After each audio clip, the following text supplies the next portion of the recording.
ভাই মানে শুধু একজন অভিভাবক নয়, যে হাত তোমাকে প্রথমবার হাঁটতে শিখিয়েছে, যে চোখ তোমাকে প্রথমবার সুরক্ষার অনুভূতি দিয়েছে, সে তোমার ভাই।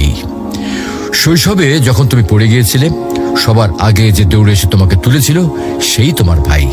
স্কুলে কেউ তোমাকে কষ্ট দিলে যে বুক ফুলে সামনে দাঁড়াতো, সে তোমার ভাই। বাইরের পৃথিবী হয়তো ভয়ঙ্কর, কিন্তু ভাই থাকলে মনে হয় কিছুই হবে না। ভাই তো আছেই।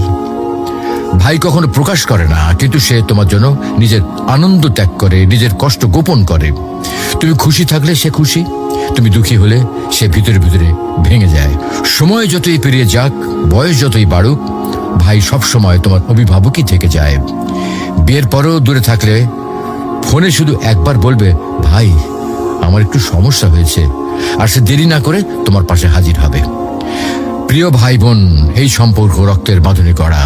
এখানে স্বার্থ নেই, হিসাব নেই, আছে শুধু ভালোবাসা আর দায়িত্ববোধ। যতদিন ভাই বেঁচে আছে, ততদিন তোমার জীবনে একজন নীরব অভিভাবক রয়েছে, যে সব সময় তোমার পেছনে পাহাড় হয়ে দাঁড়িয়ে রয়েছে।